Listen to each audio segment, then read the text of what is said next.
up in the hospital on Tuesday, and I haven't gotten as much practice as I might have wanted to, but bear with me if I start, dying in the middle of this. That's the plan. Wait, Alright, there we go. it started. That wasn't part of his plan. Oh shit. Nah, whatever. Alright, so Lauryn Hill once said, hip hop started off at the heart, and now everyone's trying to chart. So the topic of today's discussion is left over here by accident. I'm sorry for that. Is this pen? Now, ever since I found out what YouTube can do and what Google can do, I really started to look into hip hop and started to research everything. Then I found Rap Genius, and for those of you that don't know what Rap Genius is, you can look up lyrics to a song, click on a particular lyric, and it'll explain to you what each lyric means. Now, I saw this and I thought to myself, wow, this is really cool that people can do this. I want to do this for myself.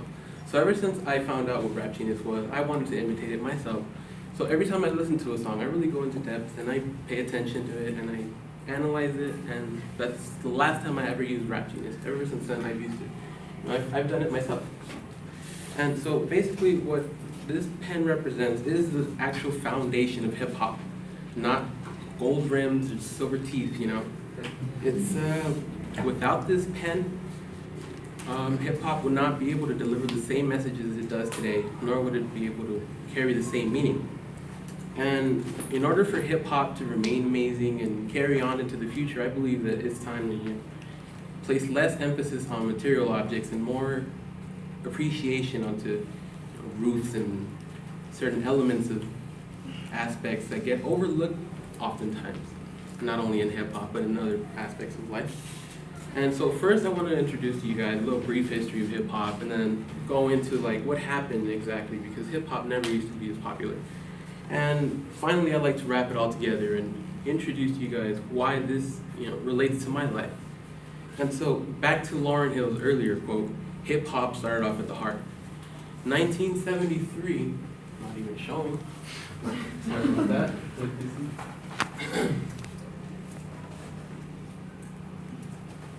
DJ Kool Herc, there here, is having a quick party. So for the first time ever, he puts 2 records on a turntable, mixes them harmoniously, he's got his DJ stuff, and then he turns it into something he calls a break, and thus that's where you get the term breakdancing. So then you got this other guy that hears him, named Africa Bambaataa. He's the first person to actually start talking over these records, because they didn't used to talk over them, just let them play, let them party. And so then you got DJ Jones goes into the club and starts introducing this music.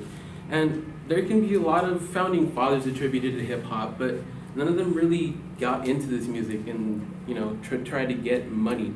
Did it for the fun of it because it was a nice new genre, something that's never done before. You can mix, Jackson 5 with whoever you wanted and get a nice beat. So then, hip hop didn't really start to get recognition up until Sugar Hill released Rapper's Life. For those of you that don't remember, it goes the hip hop, the hip hop, and it just don't stop, and then the bang bang. I don't remember that song.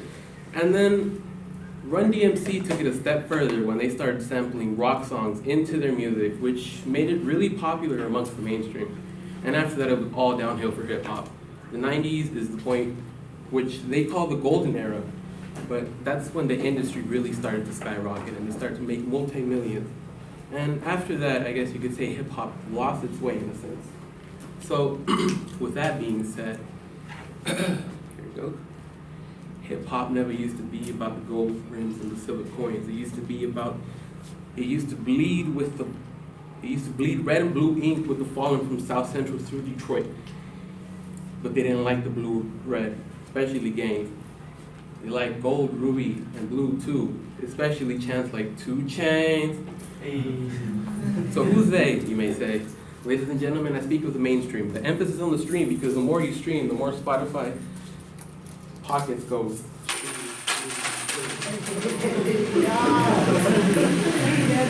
So, now that I've introduced the 2 paths of hip-hop, I like to relate it to myself a little bit. So, I prefer the hip-hop that comes from the heart, not from the chart. When I write hip-hop, it keeps me humble. I'm me. I'm Sergio. I don't fumble. When my pen goes to the paper, I guess you could say it's danger. I don't know. I'm a man of few words, so I guess you could say I don't like to waste the breath. But I do waste rappers and try to test. Okay. I guess that's an important. I was born in Mexico, so I guess you could say I was important. So what exactly have I learned from hip hop? I've learned from KRS-One, Big L, and Tupac. The rap group Farside taught me to pass the bud, not the beer, because the bud makes you wiser.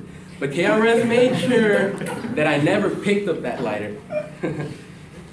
He said, just say no, drugs and alcohol are the best way to get thrown in a hole. I don't need that. I got 2 brothers, single mom at home. I learned that the best lead to the dome is the lead that you read off of the paper from a pencil, not the lead that'll leave you in a concrete chalk stencil. Serge, S-E-R-G, hip-hop taught me to think critically. It seems to me that the person that will be the next prophet will be the person with the most profit.